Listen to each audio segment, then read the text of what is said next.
Boa noite, pessoal. Sejam bem-vindos a mais um webinar aqui na plataforma de webinars do Embarcados.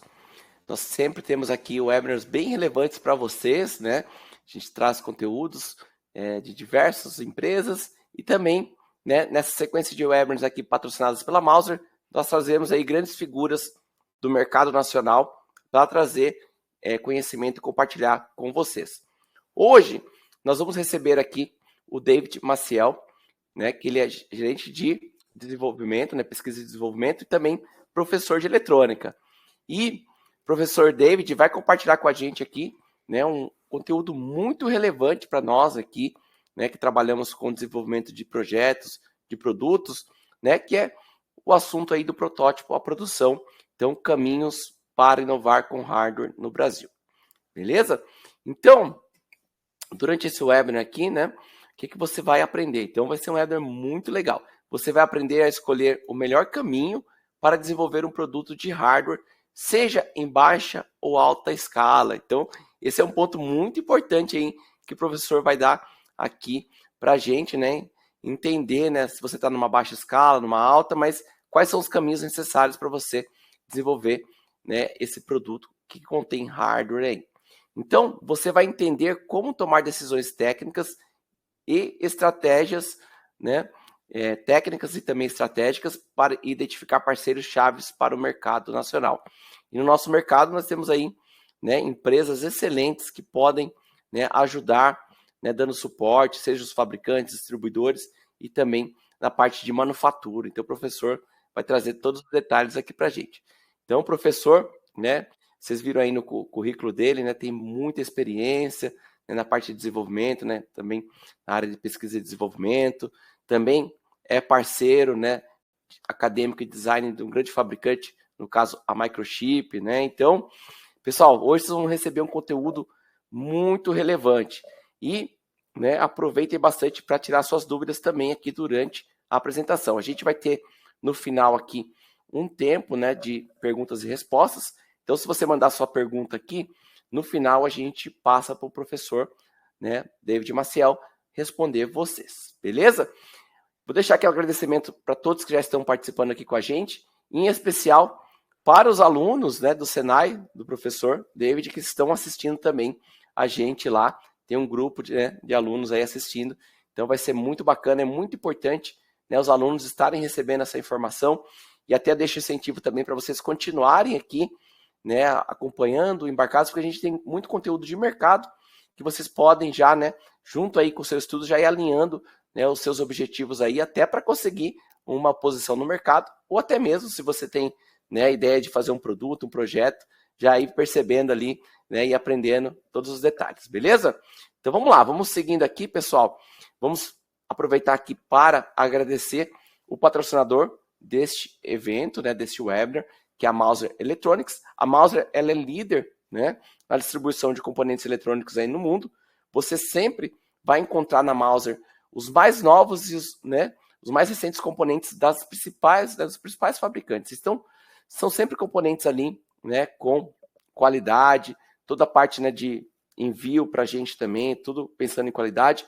Seja você, né, que vai fazer ali um protótipo, um teste, né, você consegue comprar uma peça para testar, ou até mesmo você que vai para a produção, né, precisa ali ir, né, comprar mais componentes, você consegue comprar na Mouser. Então, se vocês tiverem, né, necessidades, dê uma olhada na Mouser. Se precisar de suporte, a Mouser tem suporte em português. Então, se você ligar lá no número, né, 0800 da Mouser que tem, quando você acessa o site da Mouser, vai ser uma pessoa que vai te atender em português e vai te dar todo o suporte, né, todo o suporte aqui, já conhecendo o mercado brasileiro. Beleza, pessoal? E só me apresentando rapidamente aqui, sou o Fábio Souza, estarei aqui com vocês aqui durante o webinar. Mandem aqui suas perguntas, que lá no final eu vou passar para o professor, beleza? Então vamos chamar para a sala aqui o professor David Maciel para continuar aqui nossa apresentação. Professor, seja bem-vindo. Boa noite, pessoal. Prazer imenso estar com vocês aqui hoje, pela Embarcados. Obrigado, Fábio, pela apresentação. Vamos seguindo por aqui. Bom webinar para todos. E as dúvidas que tiverem, como o Fábio falou, vão colocando no chat, eu vou respondendo aqui na sequência. Obrigado, viu, pessoal? A gente que agradece, professor. Obrigadão aí pela disponibilidade de estar aqui com a gente hoje. e trazer esse assunto bem relevante. Boa apresentação. Obrigado, Fábio. Bom, pessoal, aqui é a nossa agenda prévia de tudo que a gente vai falar aqui na nossa apresentação de hoje, nesse webinar, né? Então, eu não vou ler a agenda toda para vocês, e nós vamos já começar no primeiro tópico, né? Então, vou falar um pouquinho sobre a minha experiência profissional, quem sou eu, né? E por que eu estou falando para vocês aqui essa noite. Eu sou especialista em sistemas embarcados e desenvolvimento de produtos, sou parceiro oficial da Microchip, como o Fábio disse, acadêmico e design partner, acadêmica para os treinamentos e design para o desenvolvimento de produtos e soluções. Sou gestor na Lusa Group, é um grupo português, a gente trabalha com operações industriais e de engenharia, desenvolvimento de produtos e soluções. Sou professor no Senai César Rodrigues, no Horto, há mais de 16 anos. Todo mundo deve conhecer, sabe quem é o Senai. Senai é a maior escola da América Latina de educação técnica. Também tenho experiência, como eu disse, no desenvolvimento de produtos, e aí tem mais de 16 anos, mas eu sou jovem ainda, hein, pessoal? Muita experiência em linha de produção, protoboard, a fabricação pequena e média escala. Também fui proprietário da UDETEC, em Educação, Desenvolvimento e Tecnologia, produtos de inovação, produtos de eletrônica. Bom, aqui começa tudo, né? Quem nunca começou com uma ideia e teve esse manharado de fios aí, né? Então, é o nosso despertar, né? Por que a gente faz essa montagem? Quem já sentiu nesse momento, né? E agora? Está funcionando ou ainda não está 100% validado, mas já tem uma ideia, tem um protótipo montado. Então, se você já se sentiu assim, com um monte de fio perdido entre uma ideia e um produto real, vocês têm certeza que vocês estão no lugar certo hoje. Porque eu vou abrir o jogo sobre esse caminho, literalmente. Eu vou falar as principais técnicas e o caminho que a gente tem que seguir para ter um produto aí de prateleira. Essa foi a minha grande experiência durante minha vida profissional, né? Pegar algo que está em desenvolvimento e transformar isso num produto. Como que a gente vai seguir isso? Qual que é o caminho? Qual que é o caminho feliz, né? Porque até ter algo funcional é bem sofrido mesmo. E é o normal da eletrônica. Para quem está começando a estudar agora, faz parte a gente ter esse sentimento de como que eu vou fazer tudo funcionar. É normal e as conexões são assim, dando problema, mudando a nossa forma lógica de raciocinar para trazer um produto profissional. Então, da ideia à validação, é onde acontecem os maiores problemas. E quando a gente fala de hardware, não é uma empresa sempre multinacional que vai ter um hardware, né? Empresas gigantes têm hardwares funcionais no mercado, mas as pequenas também. E no Brasil, centenas de pequenos negócios vivem de hardware. E quase todos começaram com uma ideia simples. É o caso da Pluvion, que tem um pluviômetro, um sistemazinho pequeno, validado, e que essa ideia saiu ali de algo pequeno e se transformou em algo grande. Foram acelerados, eu vou falar um pouco sobre o que é aceleração, algumas coisas sobre fomentação também, mas eles conseguiram ter um produto. E o grande objetivo era fazer a medição de incidência de chuva em tempo real. Então, isso poderia estar instalado em vários pontos na cidade, fazendo as medições, fazendo essa telemetria e enviando esses dados para a central. Então, por exemplo, a gente teve muito problema no Rio Grande do Sul, a gente tem problemas nos grandes centros, né, com enchentes, com transbordamento. Aqui, quem é de Belo Horizonte sabe muito bem do que eu estou falando também, que acontece em grandes vias. Então, esse sistema seria uma forma da gente ver a incidência e o aumento repetindo, né, da quantidade de chuva no local. Uma tecnologia funcional, mas começou ali com a prototipagem simples, usando um Arduino, algo simples, porém que foi evoluindo para ter um produto. Se você olha essa imagem que está aí na tela agora, parece ali algo muito simples. É um MVP. O MVP é um produto mínimo viável e traz para a gente essa densidade do que é um produto pequeno que ali ainda está em adaptação, mas que pode ser testado uma ideia. E aí que acontece o travamento, vamos dizer assim, porque às vezes a ideia é muito boa, funcionou muito bem, mas como eu vou transformar isso em produto? Como que isso pode virar em série? Como que eu posso produzir em escala? Ou mesmo atender 30, 40, 50 unidades pontuais para validar meu conceito. Produtos precisam de validação. Essa é uma ideia-chave que eu sempre trago comigo. Na bancada funciona muito bem. Para quem ainda é aluno, estuda, em alguns casos, todo mundo está sempre estudando, né? Na minha máquina funciona, professor. E no meu protoboard funciona. Quando replica, começam os problemas. Normal. E é por isso que a gente tem que trazer as técnicas para poder fazer com que esse produto seja alavancado, que tenha qualidade também. Então, aqui nós temos um cabeça de série. Esse kit que vocês estão vendo é da Udetec. Esse kit a gente testou. Foram 2 versões. Na primeira versão a gente teve um problema, fizemos a correção. E depois aqui está um cabeça de série. A gente produziu em torno de 250 unidades desse kit aí ao longo do tempo que ele atendeu. Ainda tem alguns atendimentos locais com ele. E como que ele saiu? Ele saiu de uma ideia, de um conceito de treinamento para microcontroladores e virou esse produto. Então, tudo que está nele está funcional para utilização. Então, tem uma fotozinha aqui de uma linhazinha de produção pequena ali, que a gente conseguiu produzir as nossas primeiras unidades. E os desafios reais que a gente tem aqui, pessoal? Bom, todo mundo já deve ter ouvido falar, como que eu produzo no Brasil? O custo do Brasil é muito alto. Então, a gente tem problemas com as variações do dólar, porque muitas vezes, quando estamos produzindo, nós temos que estar fazendo importações de alguns produtos, de alguns itens, que são essenciais para o nosso produto. Infelizmente, a gente não tem uma indústria forte de semicondutor. Já tivemos aqui em Minas, em Contagem, nós tivemos a CID Eletrônica. Isso tem muitos anos atrás. A CID era uma fabricante de semicondutores. Fabricava amplificadores operacionais, transistores. Eu conheci algumas pessoas que trabalharam na CID. E a CID não foi para frente. Tivemos diversos problemas na dopagem, no pastilhamento de alguns semicondutores, e a qualidade não era boa. Mas havia uma indústria eletrônica, não de eletrônica, mas sim de semicondutor no nosso país. E é necessário, porque isso facilita muito a nossa dinâmica de produção. Então, os tributos, os custos, eles são importantes na composição de um preço de um produto eletrônico, de um hardware. E sim, em sua grande maioria, nós vamos ter uma entrave do dólar. E como que eu vou me antecipar a isso? Bom, é muito importante que quando você tem um produto que tem uma parcela em dólar, uma parcela em real, que você consiga antecipar os seus lotes. Como? Olha, veja bem, se eu vejo que tem uma queda em dólar, eu vou tentar fazer uma aquisição desses itens para ter em estoque.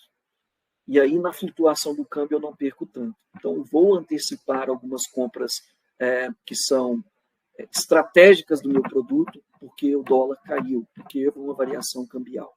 Então, temos que ter essa estratégia em mente. Outras estratégias é a classificação fiscal que a gente se enquadra, o enquadramento fiscal da empresa. É o MEI, que a gente começa ali com uma taxa de impostos menor, aí, quando tem um faturamento maior, vai para o simples, o lucro presumido, o lucro real, e aí você vai tendo estratégias fiscais. Então, para quem está começando, é começar no pequeno, é o MEI, porque ali no MEI você vai ter uma tributação diferente. É um incentivo para o empreendedorismo. O MEI surgiu disso. Depois nós vamos para o simples. Se eu tenho um faturamento maior, eu vou ter outros tipos de impostos. Mas lembre-se, imposto não é vilão. Quando a gente paga imposto, é sinal que estamos dando certo no que estamos fazendo.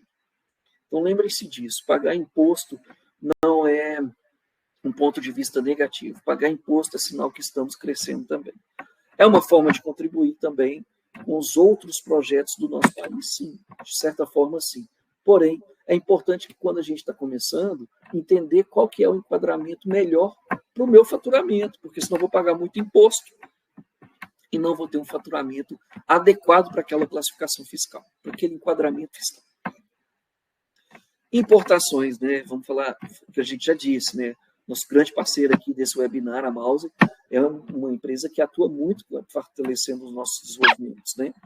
Desde uma unidade a várias unidades. Então, assim, a importação, o processo de importação, desembaraço fiscal, tudo isso tem que ser pensado. Então, ser estratégico na importação, junto ao dólar, vai fazer todo o diferencial para você ter um produto competitivo. A nacionalização.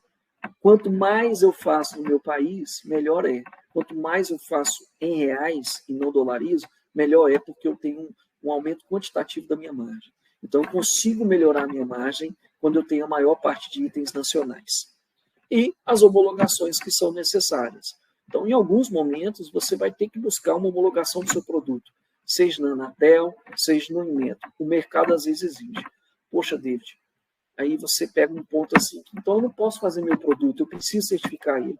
Gente, nem sempre eu preciso certificar um produto. Nem sempre eu preciso certificar um produto. Agora, existem licitações que vão me exigir que tenha um selo, que tenha uma garantia mínima daquele funcionamento. E pode ser também outros parceiros um ensaio, por exemplo, IPT. Aqui nós temos também outras empresas que fazem ensaios para garantir que aquele equipamento, por exemplo, atende às classes de IP, de proteção, IP65, entre outras. Então, eu preciso entender qual é a dinâmica desse meu produto. E o Inmetro, sim, certifica e credencia produtos para o mercado nacional de uma forma generalizada. Nem todo produto tem selimento, nem todo hardware vai ter um selimento. Vai depender de onde eu me enquadro aquele produto e qual a exigência. Se tiver uma licitação que pede o selimento, vai ter que ter selimento. É mais ou menos por aí. Bom, nem tudo são gastos e custos, né? Ainda bem que a gente tem incentivos para o desenvolvimento. Existe a lei do bem e a lei da informática. E são incentivos que existem para acelerar o empreendedorismo e acelerar o desenvolvimento de produtos no nosso país. Então, essas duas leis, quando bem atuadas, bem credenciadas ao meu modelo, à minha estratégia fiscal, ela me dá benefícios. Assim, não é para o MEI, já falando para vocês, não é para um simples, é muito mais no lucro real e presumido. Mas é uma entrave que já tem um faturamento e que eu vou ter incentivos. Quais são esses incentivos da lei do bem, da lei da informática? Uma das leis, ela me dá incentivos para a compra de equipamentos. A outra lei dá para contrapartida para profissionais, onde eu contrato profissionais com um custo melhor. Então, existem várias características dessas duas leis. Existem empresas também especializadas em colocar essas leis em práticas dentro da sua empresa e eles ganham muitas das vezes no ganho que você teria. É a contrapartida. Então, por exemplo, eu tenho uma empresa e estou já bem enquadrado, estou atendendo os requisitos da lei do bem ou da lei da informática. A empresa vai me falar, olha, a gente vai fazer uma análise, se a gente economizar aqui, por exemplo, R$500 mil no ano, você vai me pagar 30% de retorno sobre isso. É mais ou menos assim. Não é 30%, é um valor menor, mas eu estou dando só um exemplo. E, não menos importante, e muito, muito, muito mais do que importante, deveria ter sido o primeiro tópico aqui, são os editais de inovação. Inclusive, a casa que eu estou hoje tem editais de inovação voltados para a indústria 4.0, ergonomia e etc. O que é um edital de inovação? São incentivos de empresas privadas ou até mesmo do Estado como um todo. Aqui em Minas, nós temos o Centelha, que é um programa do Estado que incentiva o empreendedorismo e soluções tecnológicas como um todo. Então, a gente precisa entender que os editais de inovação são os nossos catalisadores, no sentido de avançar, de colocar a gente à frente para produzir a nossa ideia. Então, quando tem um edital de inovação, o grande segredo é escrever muito bem a sua ideia e submeter a proposta. Existe um comitê, esse comitê vai validar essa sua ideia. Se essa sua ideia for ok, for aderente ao problema que esse edital tende a solucionar, a sanar essa dor, vocês acabam ganhando ali uma verba. Existem contrapartidas, por exemplo, em horas técnicas, então meu time vai trabalhar nesse desenvolvimento, ou ele é totalmente aberto, sem fundos, vamos dizer assim, eu não preciso retornar nada da ideia, eu preciso apresentar a solução ou encaminhamento dessa pesquisa. Então, o edital de inovação faz muitas e muitas empresas conseguirem avançar com as suas ideias e trazerem soluções para toda a comunidade, para todo o país. Edital de inovação é uma chave estratégica para começar uma boa ideia. Às vezes, a sua ideia vai sanar uma dor da nossa região, do nosso país. E com isso, a gente consegue trazer fomentos, que são incentivos, que é realmente o dinheiro aplicado ao desenvolvimento. Então, é muito importante a gente estar sempre, quem desenvolve hardware, quem desenvolve tecnologia, quem desenvolve software, o que for, de tecnologia, atenção aos editais de inovação. Isso vai mudar toda a forma como que você atua no mercado. Existem projetos que não precisam de editais de inovação. Gente, edital de inovação é ganha-ganha. Por que é ganha-ganha, David? Pelo simples fato de você trocar uma transferência tecnológica para a população, atender um problema, uma demanda real que existe, a contrapartida, às vezes, é participar, ceder uma patente, algo que vai fazer em conjunto. Nem sempre as empresas que abrem edital vão falar assim, tudo bem, a minha ideia é fantástica, eu vou ganhar, eu tenho uma escalabilidade aqui, eu vou ganhar muito dinheiro com essa minha ideia, aí alguém vai pegar 10%. Gente, com medo de não fazer nada, com medo de fazer algo junto, não fazemos nada. E é ganha-ganha. Então, eu penso muito que há uma troca, eu não vou ter R$1 milhão, um exemplo, para investir aqui agora, vai demorar muito tempo para esse produto meu virar. Então, o edital de inovação, a contrapartida dele, a subvenção dele, vai te dar essa alavancada. Olha, vai em frente, eu quero 5% dos lucros, que é muito que os investidores anjos fazem também. Quando tem uma rodada de investimento em startup, o investidor anjo coloca um valor agregado naquela ideia que ele acredita que vai dar certo, ele conhece do mercado, mas ele vai ter a porcentagem dele. É justo, faz parte do jogo, todo mundo ganha. Então, eu acho muito importante estar sempre de olhos nisso, nos editais de inovação. Então, Tribustos sempre está alinhada à sua estratégia fiscal, atenção para a nacionalização e os quesitos de homologações que podem existir. Não é tão caro fazer homologação da Anatel, abrindo parênteses, não é tão difícil assim. Agora, por exemplo, quando a gente usa um Expressive, um ESP32, ele já está homologado na Anatel, já tem um registro disso. Então, facilita muito. Eu posso pôr um selo Anatel no meu equipamento, porque o controlador central ali, que poderia ter as radiações, a MC, a AMI, já está homologado. Então, isso facilita muito o nosso desenvolvimento como um todo. Inclusive, aqui, participem do Expressive Summit Brasil 2025, vai ser um evento fantástico. Bom, seguindo, e a produção, né? Produção em pequena escala, primeiro passo ali. Se der errado na bancada, custa tempo, pessoal. E se der errado no lote, custa dinheiro. Então, se der errado no cliente, acabou sua reputação. É muito disso que a gente vive, como hoje não tem mais vagas, Thomas. Bom, é uma pena, né? Mas vai ser um evento fantástico. Quem sabe no próximo, né? A gente possa ter uma maior participação também de todos que estão aqui hoje. Bom, voltando aqui para a produção em pequena escala, né, os primeiros passos que a gente tem para a industrialização. Gente, o engenheiro, o técnico, o hobby, quem for, o maker, que colocar um produto que testou na bancada e fazer o primeiro lote e não sentir um frio na barriga, olha, eu vou falar para vocês, é muito difícil. Eu, com mais de 20 anos, coloquei 16, mas são mais de 20 anos de estrada aí, toda vez que eu ia lançar um produto, que vou lançar um produto, eu sempre tenho frio na barriga de falar, olha, será que eu testei tudo? Será que vai dar tudo certo? Né? Existem técnicas para você validar um hardware, né? E produzir 5 é diferente de produzir um lote de 50, porque com 5 você não vai ver todas as variáveis que você vai ter. Eu conduzi produções de 300, 400, 100, de 50, de 25 peças, e falo para vocês, um caminho que é difícil e que faz parte. É o maior orgulho que eu falo para vocês, que quando a gente produz uma cabeça de série de 50, 60, 100 peças de um produto, é muito gratificante no final, quando tudo entrega, quando tudo funciona, e que a gente aprendeu alguma coisa ali também, que o nosso cliente está satisfeito. A entrega para o cliente é a maior satisfação que a gente pode ter.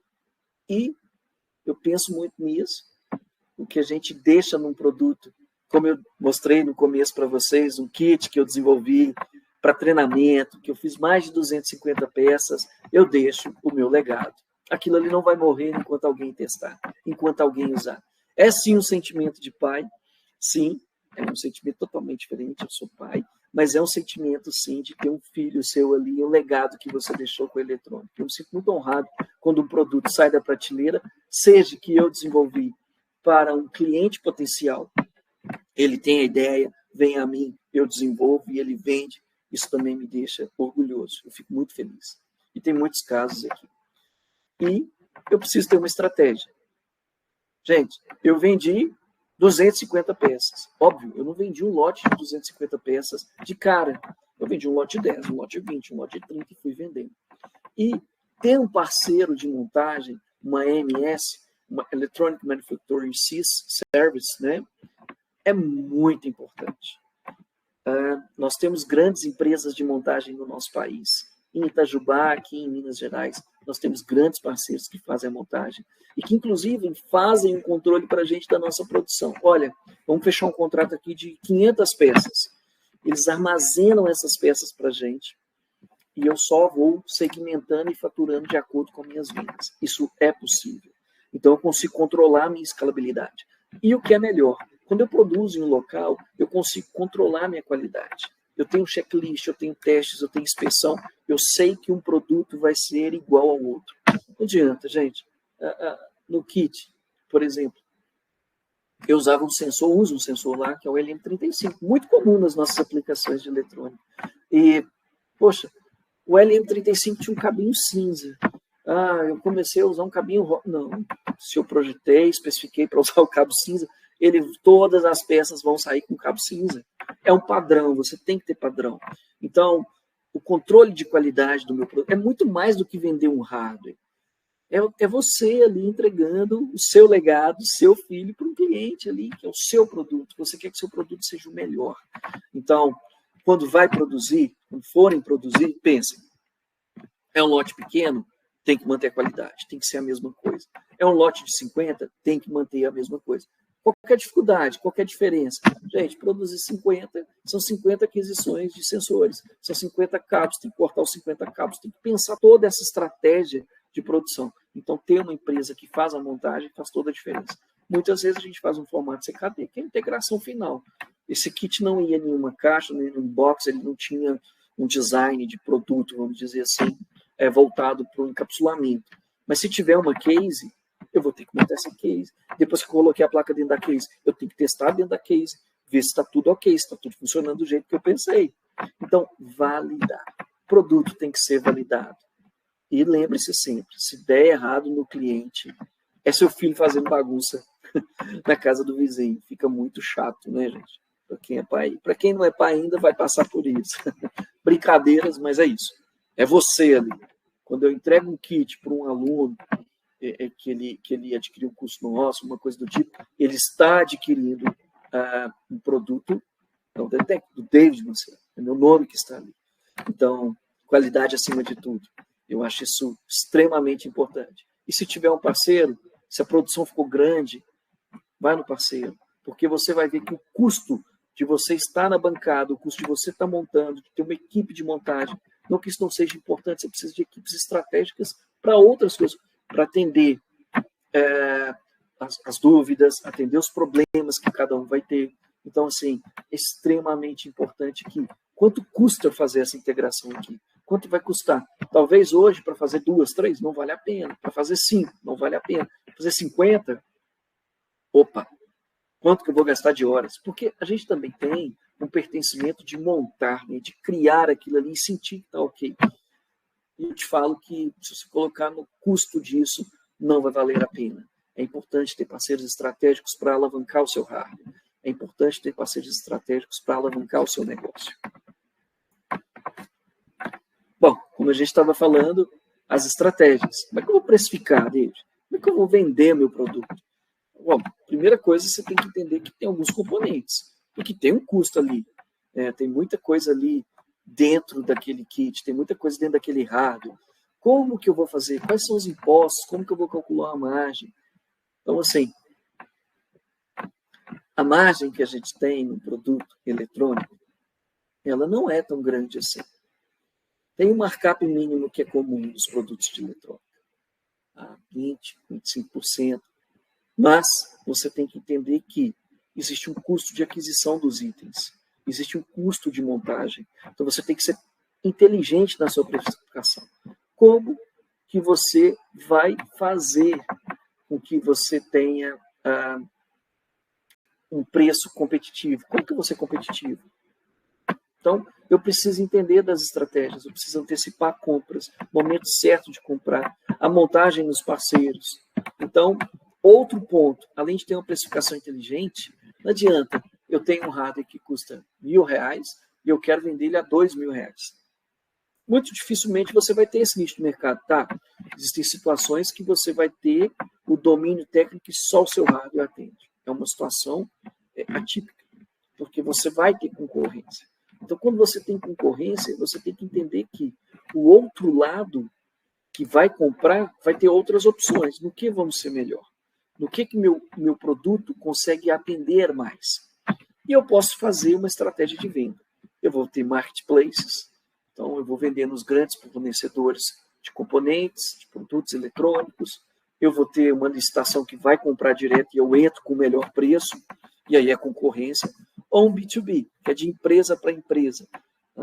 Eu vou fazer uma venda direta para uma empresa que vai revender.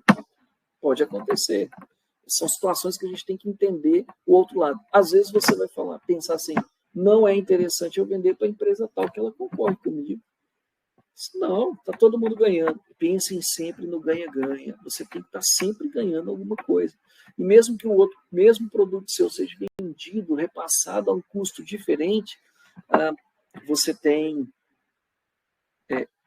um aspecto de estar mostrando seu produto também. Então, às vezes a margem cai, mas o seu produto está sendo usado. O produto que você desenvolveu tem que ser usado, não vai enfeitar a sua mesa. Então, façam contratos inteligentes e estratégicos para o seu produto também aparecer. Ele tem que estar em algum lugar. O estoque. Gente, quando a gente compra um produto, vamos lá, comprou um tênis, produto de uso, né, comum.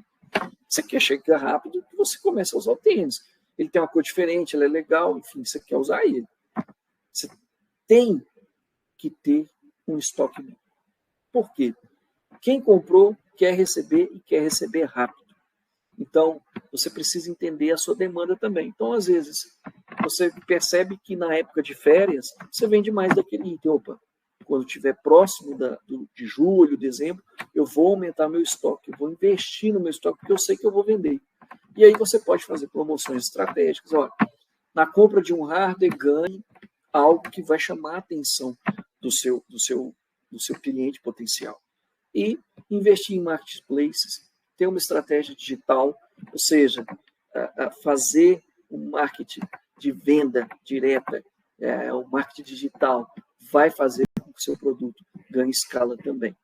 Tem que ter um pouquinho de peça sim no estoque, porque a demanda existe. Às vezes você vendeu para um cliente há 5 anos atrás e hoje ele te liga, olha, preciso de mais uma peça. Quanto tempo você me entrega? Ele já conhece, o produto já está consolidado, ele quer mais uma peça. Esse cliente talvez esteja apto a esperar um pouco, ele já te conhece. Agora, o novo cliente, não, o novo cliente quer entrega rápida. Ele quer receber o produto o quanto antes. Essa é uma grande relação que a gente tem de estratégia de venda. Qual que é o meu diferencial? Pós-venda alinhado. Porque se ele me ligar agora, eu vou atender. Se ele me mandar um e-mail, eu vou responder. Eu preciso ter um pós-venda ativo. Pô, mas pós-venda é uma coisa mais para automobilística, uma coisa mais para... Não, gente. Pós-venda é de tudo. Quem vende linha de costura, quem vende componente, precisa ter um pós-venda alinhado com todo o processo. Quando a gente sente pertencente a um processo de venda, quando o vendedor te atende bem, você volta lá. Então, isso faz toda a diferença. Tem um problema. Então, isso não é comigo, não, você já comprou. Não é assim. Qual que é o problema? Vamos tentar chegar a uma solução. Eu vou te mandar uma peça para substituir. Me manda essa que danificou, que eu vou testar aqui. Então, vocês precisam entender que pós-venda é também espelho da sua competência, da sua qualidade e da sua entrega. Totalmente aderente ao pós-venda alinhado. Todo engenheiro acha que o maior problema é técnico, até começar as vendas. Então, é um outro mundo. Como gestor, eu posso falar para vocês que de tudo, de vender, também é uma arte. E produzir um produto também é uma arte. Então, tem que estar alinhado. Se eu tenho um produto muito bom, mas eu não vendo, qual que é o objetivo desse produto? Se eu estou criando algo para ser comercializado, eu preciso entender que eu tenho que ter uma estratégia, eu preciso ter uma precificação inteligente, eu preciso ter um estoque mínimo. Ah, mas eu não tenho valor para começar a investir. Comece com a primeira peça, esse dinheiro que está entrando no caixa da sua empresa com as primeiras vendas. Não gaste, invista no negócio, compre mais itens, diversifique, faça outro produto, tenta trazer um cabeça de série, trazer uma diferença, até que comece. E, gente, sinceramente, quem insiste vai conseguir chegar, mas precisa pensar. Tem que colocar no papel uma estratégia. Como eu vou atingir? Como eu vou chegar lá? Então, precisa de estratégia. Para tudo ter uma estratégia. Então, tem que pensar nesses tópicos que estão aqui. Bom, alguns erros que eu cometi e algumas lições que valem ouro aqui. Até falei um pouco ali. Né? Produto perfeito, pessoal, não vai existir. Isso é ilusão. Lance, melhore, evolua. Né? Eu até ia comentar aqui, no slide anterior do HAS, né?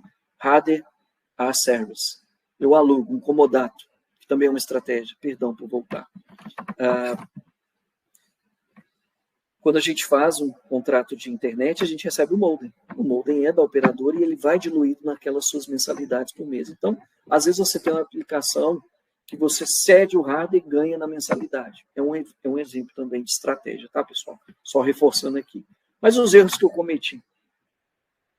Primeiro, quero fazer o melhor produto do mundo. Gente, é ilusão, né? Fugazi, não existe.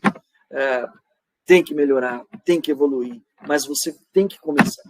Então, tirou ali do protoboard, veio para o primeiro produto, gente, faça esse produto acontecer.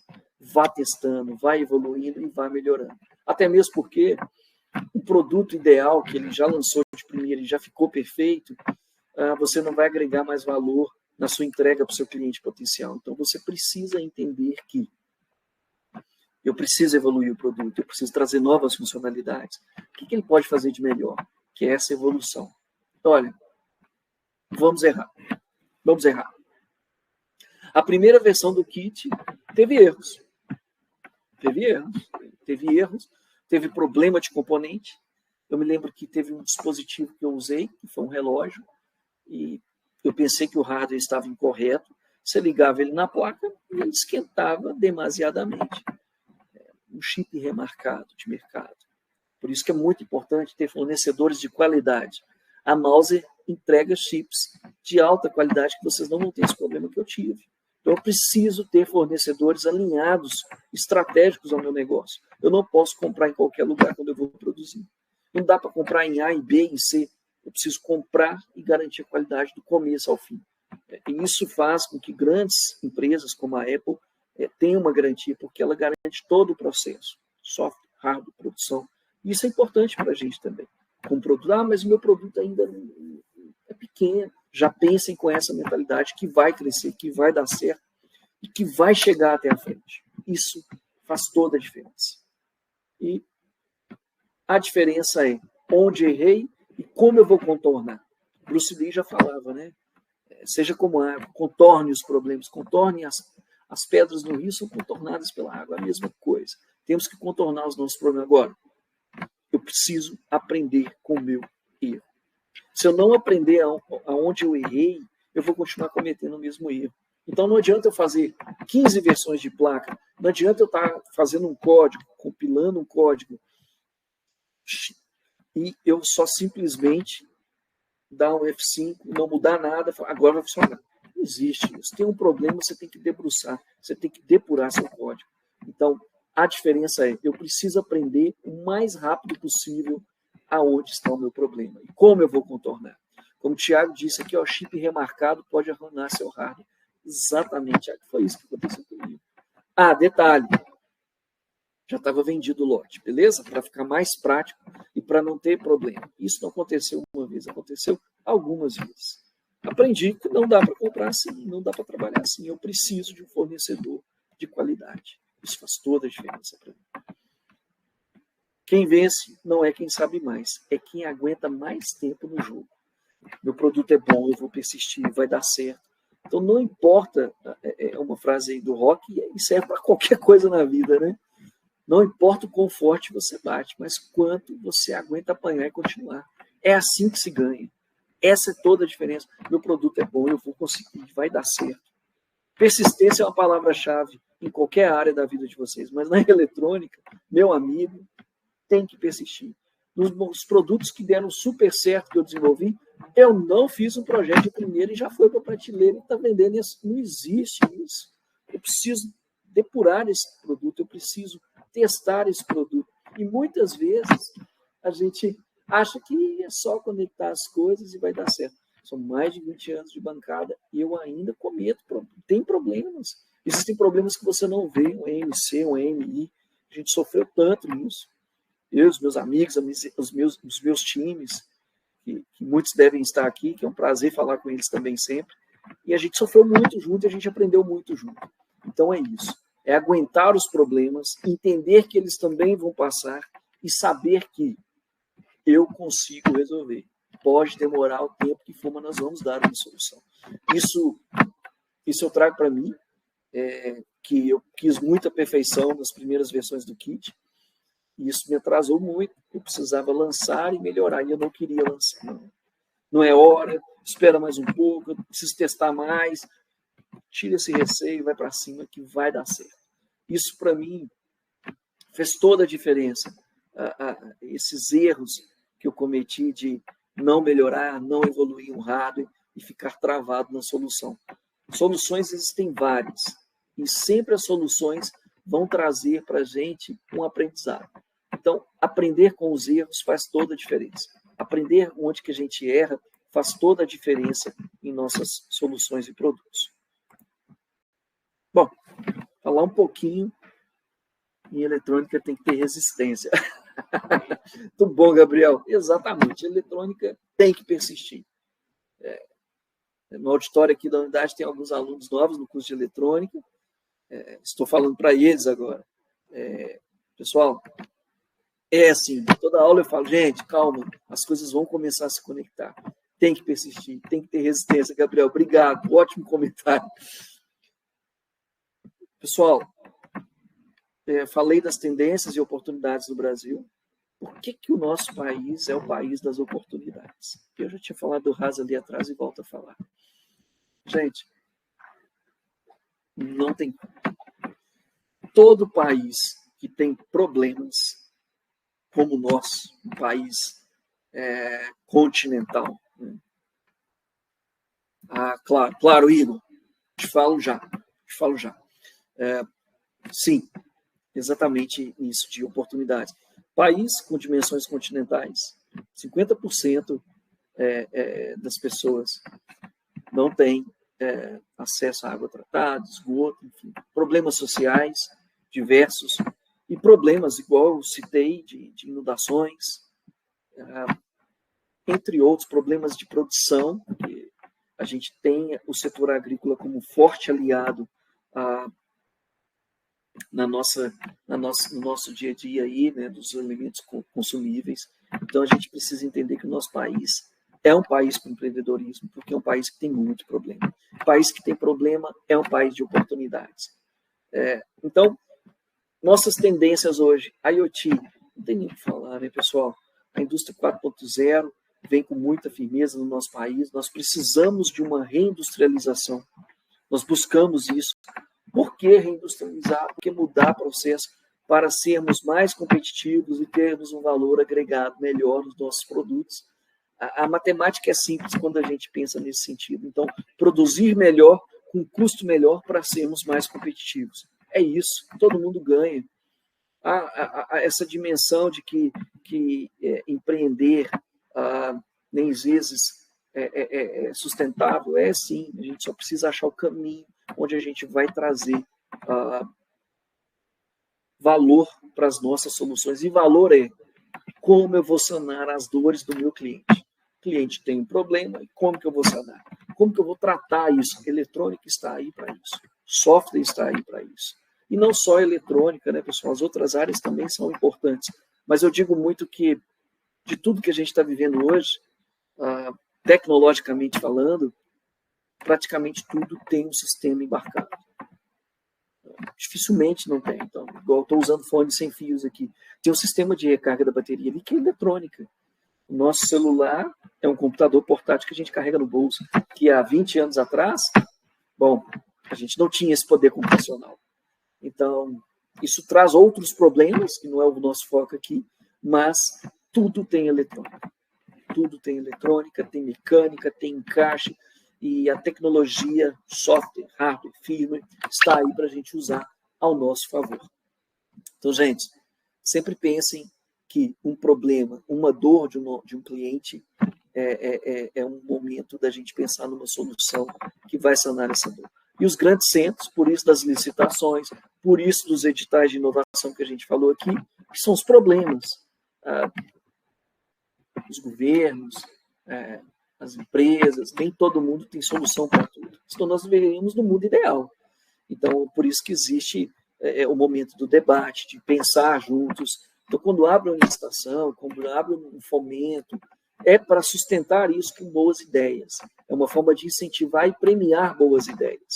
Então, o hardware como serviço, como eu disse para vocês, é uma oportunidade, é uma tendência. Eu não cobro do hardware, meu cliente acha que não está pagando. E está tudo bem, ele entende aquilo ali, ele sabe que é assim. Olha, eu vou te locar esse hardware, esse dispositivo, você pode usar no seu produto. Nosso contrato começa com 12 meses. Nosso contrato começa com 36 meses, 3 anos para pagar esse hardware aí. E aí você vai depreciando esse hardware a ponto que ele chega no custo zero. Você lucrou tanto quanto vender. E depois você vai pegar esse hardware e muitas vezes passar para outro cliente. Então, assim, é extremamente importante ter esse tipo de estratégia. É uma tendência, é uma oportunidade. E vai sim, Túlio, está gravando. Depois o time da Embarcados vai compartilhar aí com todo mundo aí nas redes. Obrigado. Então, IoT, energia. Gente, energia hoje, não tem nem como não falar, né? O que a gente precisa, e como precisa, gerenciar o nosso consumo de energia. O consumo, a nossa matriz energética, ela é deficitária. Se todo mundo usar o carro elétrico, vai ser um caos. Penso eu que a gente precisa ter aí um redimensionamento das nossas redes elétricas, das transmissões, no controle, e principalmente, né, incentivar tecnologias e técnicas para diminuir o consumo. Hoje, se a gente for pensar num dispositivo eletrônico com a bateria, ele vai ter que consumir muito pouco. Então, diversos dispositivos de diversos fabricantes, existem modos de baixo, ultra, mega baixo consumo de energia. Para quê? Para essas soluções. Né? A mobilidade, como eu estou falando para vocês, vai trazer muita tecnologia de ponta. Os carros estão cada vez mais inteligentes, cada vez mais com eletrônica embarcada. Então, é um nicho de mercado que ainda está começando. Apesar de lá fora já ter muita coisa, é um nicho de mercado que a gente vai ter muita solução embarcada. Às vezes até para acessórios, para outras coisas, mas o mercado de mobilidade elétrica é um mercado crescente, por mais desafiador que seja em nosso país. Automação industrial, gente, automação não tem nem como não falar, né? É o core, produzir mais e produzir com qualidade. Mas e onde entra eletrônica? Gente, nenhuma automação existe sem eletrônica. Vocês já pararam para pensar nisso? Mas tem um hardware pronto. Estamos falando de hardware. Esse é o ponto. Então, em eletroeletrônica, com todo cuidado para dizer isso, nem pensem. As 4 áreas atendem junto. Elétrica, eletrônica, automação, software, firmware, está tudo junto. Não tem como fugir mais disso. Eu venho da eletrônica discreta. Eu usei muito 555 na minha vida, gente. Adoro o dispositivo. Eu sou da época que o 555 era o cara mais avançado do mundo. Hoje ele não é. Tem microcontrolador aí da Renesas, né, falando aqui do fabricante também, que é muito barato. E tem muito mais recurso que o 555 faz muito mais. Mas é muito da tendência do homem de controlar o tempo. O 555 é um temporizador. A ideia, a vontade do homem de controlar o tempo, temporizar as coisas, automatizar as coisas, os processos. Isso aí é desde os primórdios. E isso é uma área latente. Não tem como fugir. E a indústria 4.0, com a evolução da automação industrial, vai trazer oportunidade para todo mundo e não tomar emprego. A gente precisa entender que nós temos que ter mais pessoas com capacidade técnica desenvolvida, com especialidade desenvolvida, para atender o que vem pela frente. Tudo isso está acontecendo agora com vocês, está passando. É igual aquela frase de não deixa o trem passar, que depois que ele passou, acabou. A 555 era top. É top, adoro o 555, nada contra ele. É um dispositivo fantástico. Mas, como microcontrolador, hoje a gente faz muita coisa, né? O que ele faz é muito mais do que ele fazia. Mas ele está ali. Adoro ele. Assim, é o respeito, né? É o legado. 555 deixou o legado. E é o que eu quero deixar cada dia aqui, que eu falo com vocês, com os meus alunos. Então, as 4 áreas que a gente está falando é oportunidade latente para a gente colocar hardwares cada vez mais avançados. Telemetria, não tem como a gente não falar de IoT sem telemetria. Tivemos até um artigo postado também no LinkedIn, o Fábio também fez um material muito bom sobre o ESP e o MQTT, protocolos leves. Então, assim, tudo que for para diminuir a latência de banda, para consumir menos internet, vai ter avanços, vai ter vantagens sobre os demais. Então, gente, as tendências e oportunidades, elas existem. O que eu tenho que focar? Fazendo um resumo geral sobre essa parte. Eu preciso focar nos problemas. Eu sou um solucionador de problemas. O mercado paga para quem soluciona o problema. É isso que a gente faz, gente. É muito disso. O pessoal até postou aí, muito legal. E exatamente isso. Solucionar problemas. Estratégias para solucionar problemas. Até vou mudar o nome da palestra para depois. Mas é o hardware. O hardware é o coração de tudo, é onde tudo acontece. Nós temos que estar atentos às nossas tendências, ao que o mercado traz. Só abrindo lá dentro da ferramenta muito legal para testar ideias, é o Google Trends. Lá você põe uma palavra-chave e ele vai te dar um retorno de como que estão as buscas por aquela solução. Então, Google Trend, inteligência artificial, pode ajudar muito a gente a compor uma solução para os nossos problemas, para os problemas dos nossos clientes também.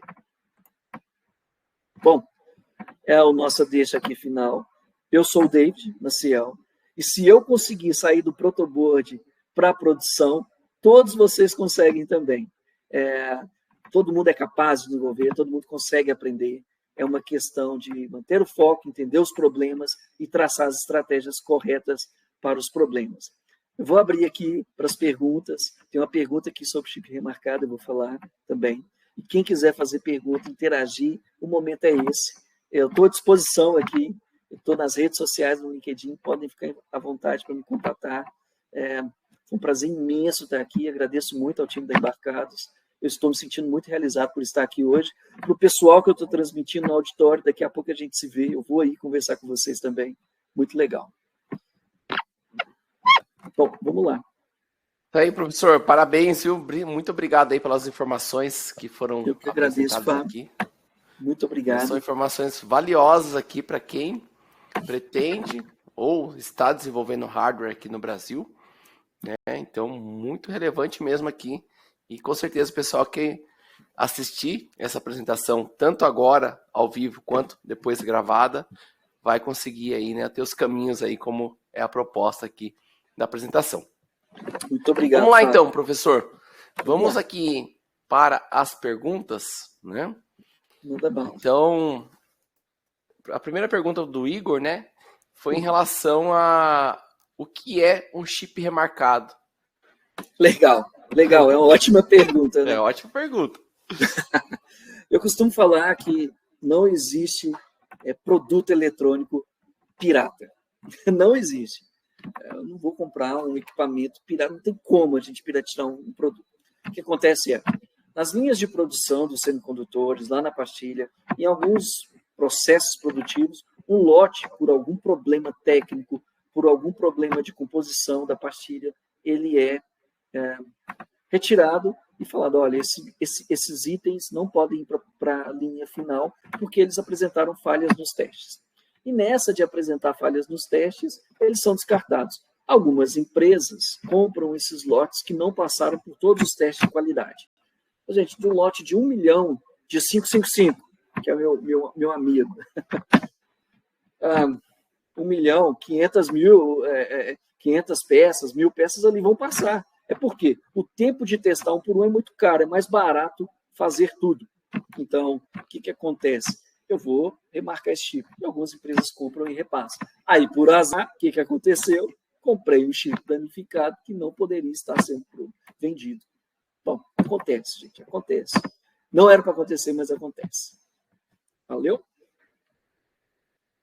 Espero ter tirado a sua dúvida aí, Igor. Eu só queria professor, aproveitar aqui, né? Excelente explicação. E também tem aquela questão, né, quando a gente está comprando de um fornecedor que está linkado direto com o fabricante, se você tiver algum problema, sei lá, igual lá, você deu aí o exemplo do RTC que foi na placa e começou a esquentar. Se esse problema for de fabricação e você quiser um suporte técnico do fabricante, comprando do distribuidor autorizado, que tem todo o rastreamento, você consegue ter esse suporte lá da fábrica, né? E ele vai te dar esse suporte, né? Porque ele te vendeu algo, né? Que está ali com o número de série, tudo certinho. Então é importante, né? Para você ter essa garantias, né? Tá comprando ali, beleza? Eu vou comprar um remarcado ali, beleza? Aí você tem que arcar com os riscos. Rastreabilidade, né? A palavra-chave para qualidade, né, Fábio? Rastreabilidade. Isso. Tem que ter. Excelente aí. Os nossos parceiros aqui são experts em fornecer material de qualidade para a gente aqui. Importante. Mais uma. E depois, lá na hora que o produto está no cliente, é o nosso nome que vai. Não é o nome do fabricante do componente, né? Não. É o nosso nome. É. Vamos lá. Tá aí. Vamos lá, Edgar. Teve uma pergunta aqui em relação, né? Depois de validar um produto, o que recomenda como os próximos passos para escalar? Como é que, perdão, eu me perdi aqui no comecinho. Vamos lá, ele falou que depois de validar um produto, o que recomenda como os próximos passos para escalar? Então, como que foi a aderência do mercado nesse produto, né? Como que você sentiu a percepção ali, validou, como que está sendo a aquisição e o pós. Eu sempre falo do pós. Por quê? O pessoal reclamou muito que teve um problema, não vamos ter que corrigir. O lote pequeno, ele traz essa tratativa de que eu vou testar essa primeira produção, eu vou corrigir os erros que teve nessa produção. Agora, você tem que pensar que em escala os problemas podem ser outros também. Então, uma validação correta e um pós-venda alinhado, o seu cliente falou, olha, tá ok, gostei, aí é o próximo passo. Eu vou pensar em ter escala, eu vou pensar em ter estoque, porque é um produto de prateleira que os clientes gostaram, validaram, e óbvio, se eu tenho um pós-venda ok, eu vou forçar um marketing em cima disso aí, viu, pessoal? Penso que é assim, ok? Espero ter respondido a pergunta. Excelente, professor. Vamos lá, temos bastante perguntas agora. O pessoal mandou bastante perguntas. Excelente. Pessoal, aproveitem aí. A gente vai. Se você quiser marcar como pergunta, tranquilo, mas se quiser mandar no chat, eu vou filtrando aqui também, tranquilo. Rafael, ótima apresentação sobre desenvolvimento de produtos. Deixando aqui minha contribuição sobre o tema. Não se apaixone pelo seu produto. Se apaixone pelo problema que você quer resolver. Não tenha medo de validar sua ideia desde o início. Converse com seus potenciais clientes como quem já atua ou atuou na área, com algum mentor ou professor da área. Ninguém vai roubar sua ideia. Então, contribuição aqui do Rafael. Muito bom, excelente, Rafael. Né, professor? É isso mesmo, é isso mesmo. Não dá para segurar, tem que fazer acontecer e fluir. Muito bom. A vida é movimento, né? Vamos à frente sempre. Parabéns, viu?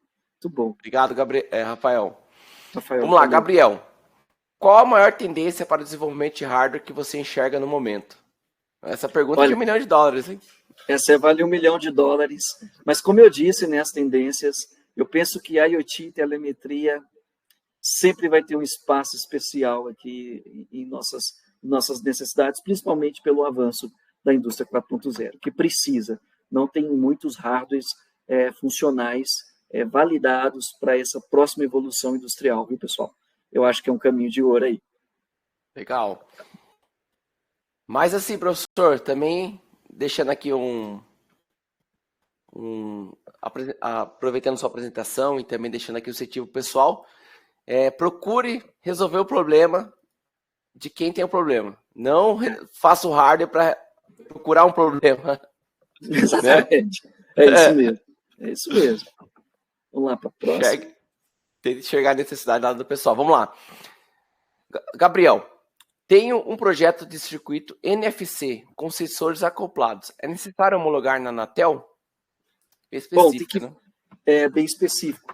Tem que ver qual rádio que está, em qual frequência que está. São muitas variações que tem de frequência. NFC, até onde eu me recordo, não tem uma necessidade de homologação direta.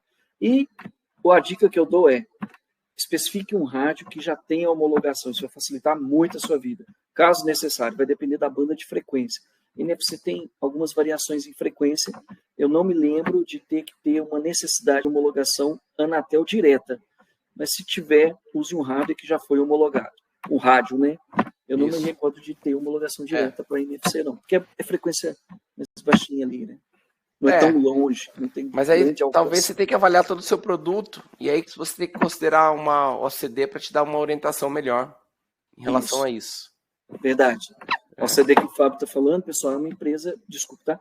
É uma empresa que ajuda você a fazer homologação nesses meios, Anatel e etc. Então, ela pega seu hardware, entende que tem os parceiros para ensaiar o seu hardware para poder você submeter a homologação, tá? Tem várias no país. Aqui em BH tem algumas também.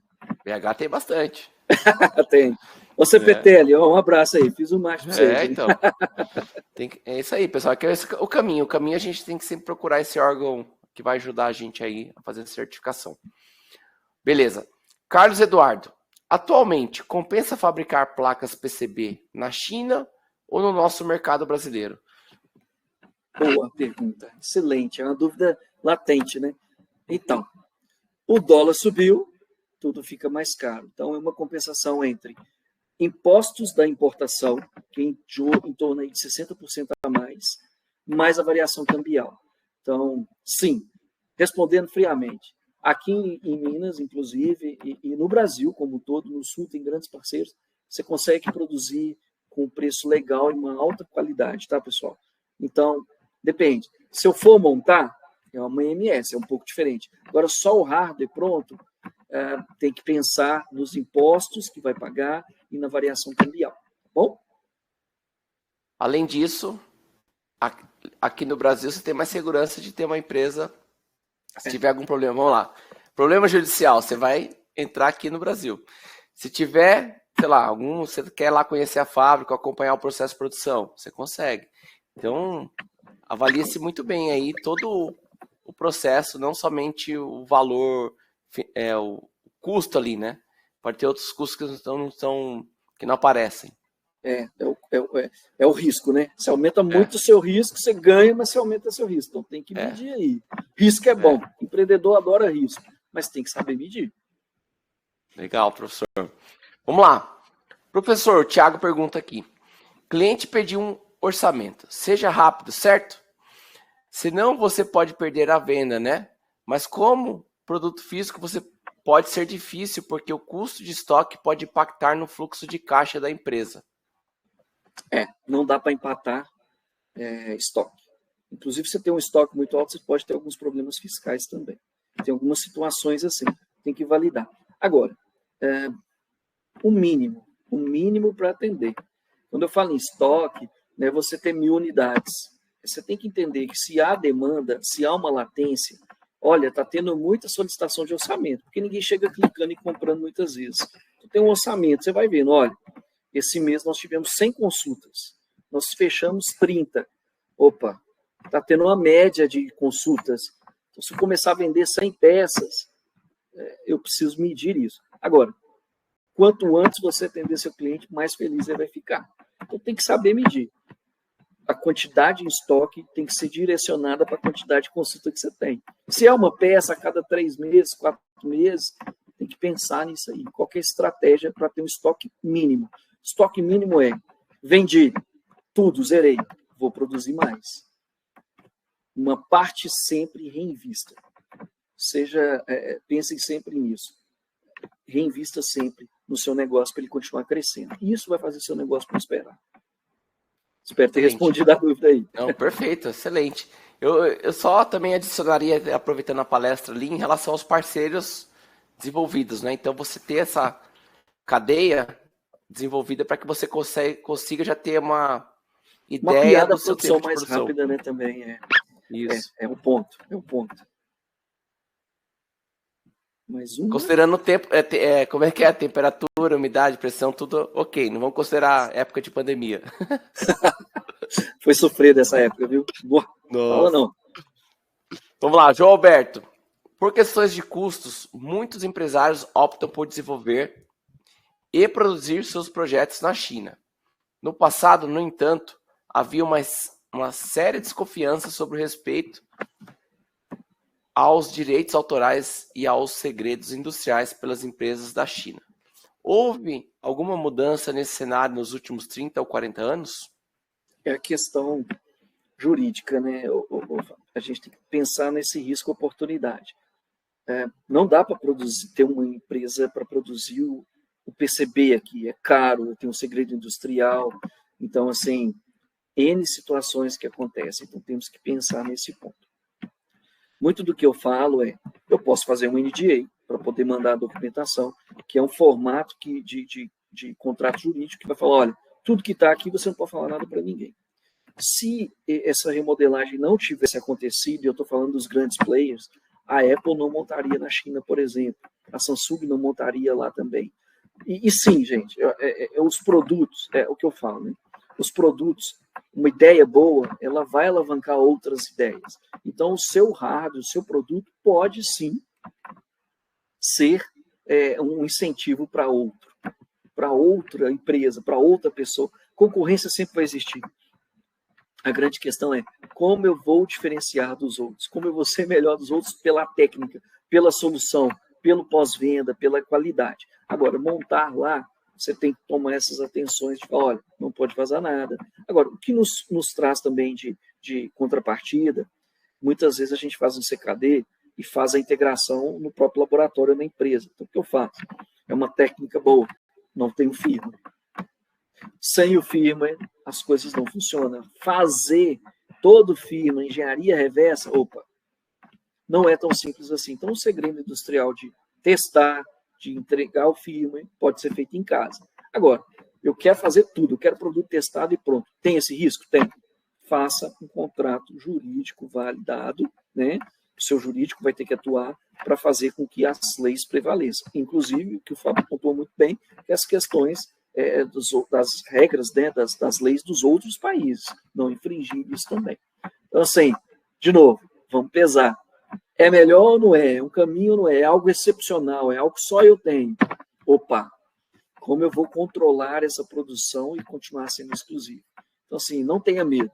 Dá para produzir lá, tem empresas muito sérias que atendem a gente aqui muito bem. O pessoal mudou muito essa característica, tem muita seriedade. Mas se der para produzir aqui, vamos incentivar nosso país, né? Dá para fazer aqui também. Sim, a gente sempre... E assim, aí você tem que colocar na conta, né? Todas essas questões também, professor, valem aqui para o Brasil. Você vai contratar aqui uma empresa que vai fabricar, você vai ter o NDA, vai ter todos os contratos jurídicos ali para te segurar em relação a isso. E aí você tem que pesar, e eu acho que no final das contas você vai fazer ali, dependendo do seu volume, é competitivo fazer no Brasil. Também acho que sim. Então. Vamos lá. Bola mata a gente. Então. Vamos lá. Nilson, em que etapa do processo é importante o teste de burn-in? Ótima pergunta. Variações de temperatura, né? Burn-in famoso. Olha, se o seu equipamento vai estar no campo, vai estar numa área muito quente, vai estar embarcado dentro do veículo, as temperaturas são maiores, né? É validado, sim, você fazer um teste desse para saber o seu ponto máximo de operação ali, que pode acontecer uma falha. Uma técnica que a gente usa muito, principalmente para países tropicais, é usar os dispositivos com range estendido.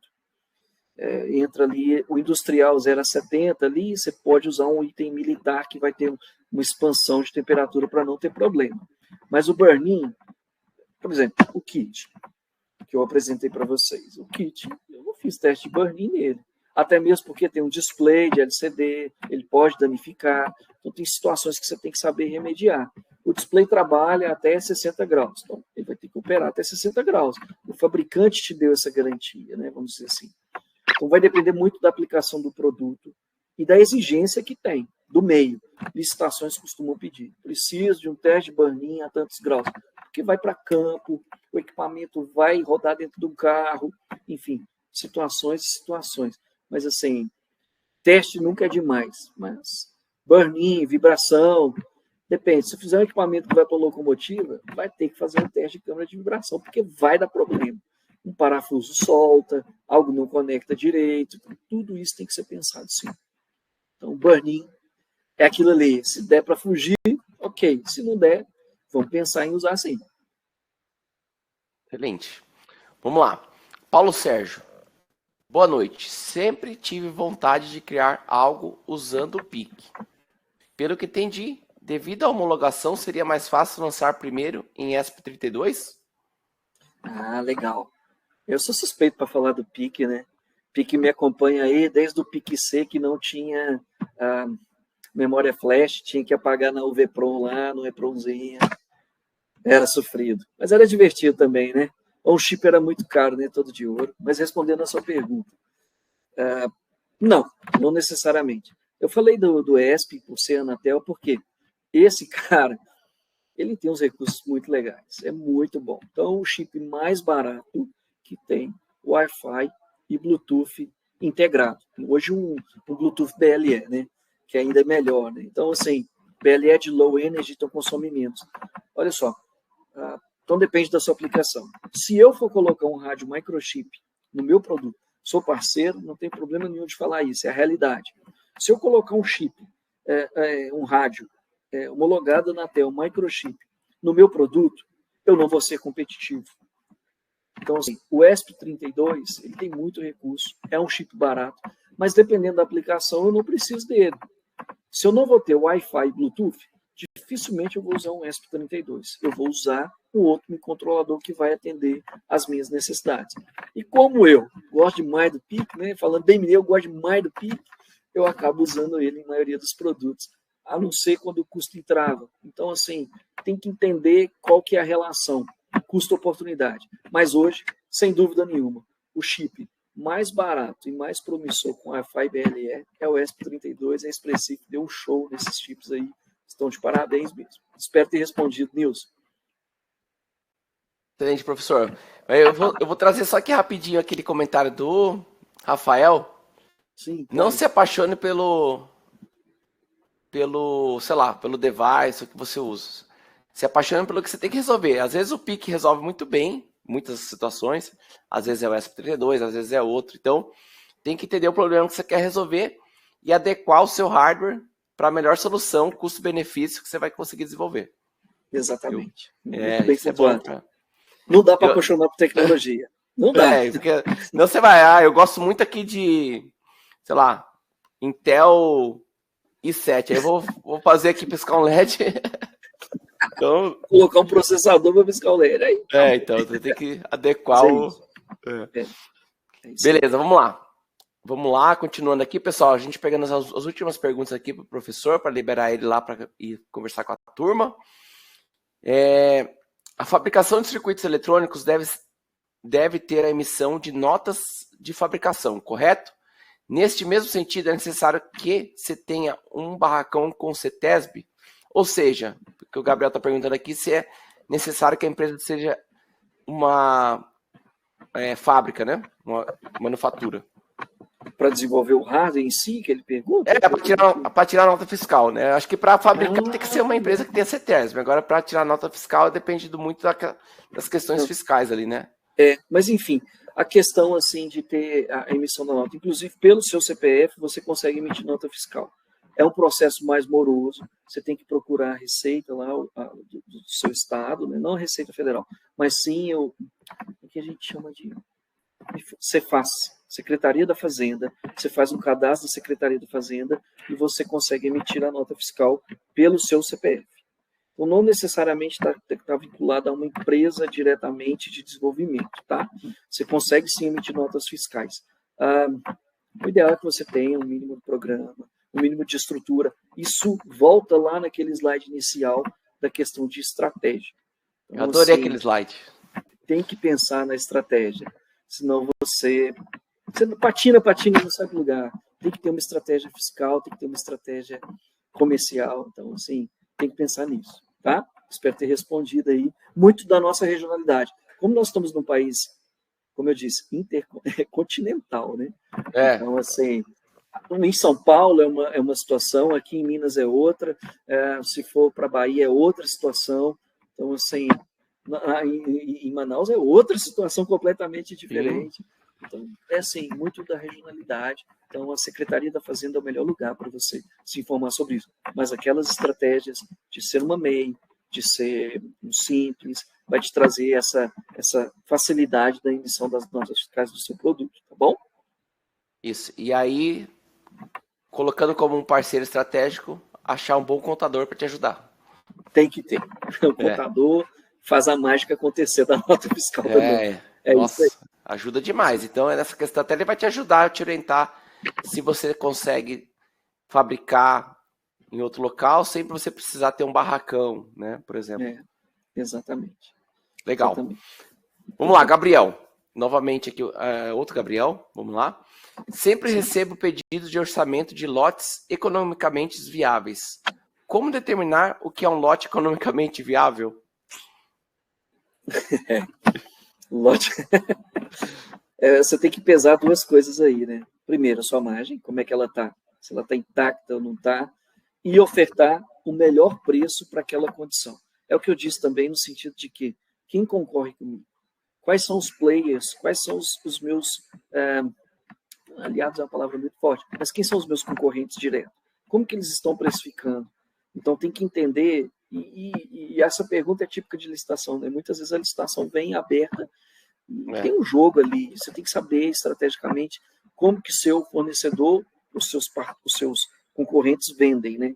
Então, assim, faça o melhor que você pode atender seu cliente sem deixar dinheiro na mesa. Então, por exemplo, você sabe que tem um espaço, uma liberdade para X, custa Y. Chega ali no meio termo para você ter uma negociação, porque o choro é livre, já dizia, né? O choro é livre. Então vai ter, você não consegue melhorar a condição, esse plano não me atende. Aqui a galera adora chorar, né? Então vai ter uma negociação. Então sempre é uma estratégia. A sua margem intacta e uma precificação justa para poder fazer uma correlação de preço, onde eu posso diminuir aqui um pouquinho sem perder muito em minha margem e atender esse cliente aqui e não perder a venda. Assim, perder a venda nunca é legal, mas também não dá para trabalhar de graça. Então, as margens têm que ser associadas aos seus custos operacionais também. Tem um custo, então você tem que saber debater esse custo aí. E vai ter choro, prepara. Tem que trabalhar bem na precificação aí, ver até onde dá para chegar, dependendo do volume, né? Então, planilhar, é uma engenharia aí de vendas. É engenharia de vendas. Muito excelente. Bom. É isso, pessoal. Muito obrigado pela participação de todos, pessoal. O papo e as dúvidas não acabam aqui, tá, pessoal? Eu passei o contato do professor, tá no LinkedIn. Continue lá, seguindo ele, conversando com ele. Vou até passar novamente aqui o link, tá?